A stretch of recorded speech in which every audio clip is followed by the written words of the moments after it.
Il faut redire ce qui sera le vrai sujet des élections européennes en juin 2024. C'est un sujet crucial, c'est celui de la survie de la France ou de sa disparition dans un projet fédéral. Personne ne vous en parle lors de la conférence de presse d'Emmanuel Macron qui a duré 2 heures et demie. Pas une seule question ne lui a été posée sur le sujet et pourtant c'est le sujet essentiel.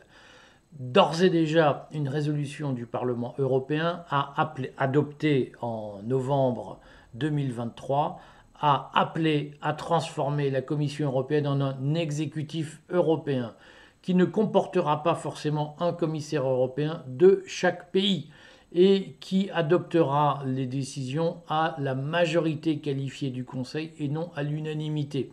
Cela signifie que, dans l'avenir, la Commission européenne pourra imposer à un pays comme la France des directives que la France a refusées ou que la France a contestées. Nous serons donc dans un système où la France sera sommée d'appliquer des règles qu'elle n'aura pas choisies et parfois qu'elle aura combattues, comme si nous étions désormais une région, une simple région dans un pays global qui s'appelle l'Europe et qui nous impose des mesures que nous, en tant que peuple souverain, nous ne voulons pas. C'est ça l'enjeu de l'élargissement de l'Union européenne. C'est agréger de nouveaux pays, rendre l'Union ingouvernable, sauf à la transformer en fédération, dirigée par une commission qui sera un gouvernement européen dominant tous les autres gouvernements européens.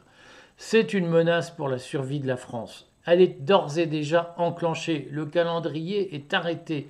Le 19 avril a lieu à Bruxelles un sommet sur l'élargissement qui discutera des premières évolutions à pratiquer dans les traités pour permettre l'intégration de nouveaux pays européens.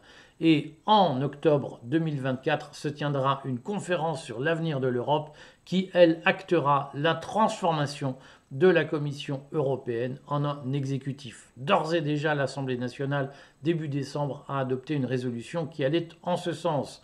L'Assemblée nationale s'est prononcée pour l'adoption des décisions à la majorité qualifiée au sein du Conseil européen et plus à l'unanimité. C'est fondamental, cela signifie que les grandes politiques européennes pourront être imposées à des États qui n'en veulent pas.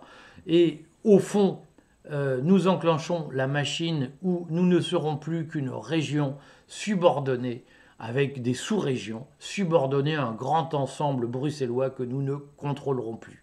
Il est essentiel de se mobiliser. Le seul fait que ces réformes d'importance ne soient pas discutées, ne soient pas évoquées par la caste, est le signe qu'il y a là un enjeu fondamental sur lequel la caste ne veut surtout pas que vous vous mobilisiez, exactement comme sur l'euro numérique, où elle s'est organisée pour que tout se passe comme si c'était neutre et comme si, au fond, ça ne changerait rien à votre vie quotidienne, alors que votre vie quotidienne va basculer du fait de ces mesures. Tout est fait pour que vous n'en entendiez pas parler.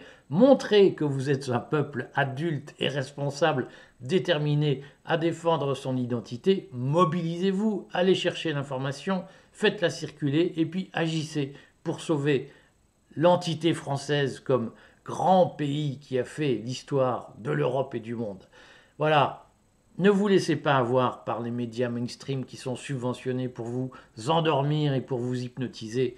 Réveillez-vous, c'est le moment mes amis.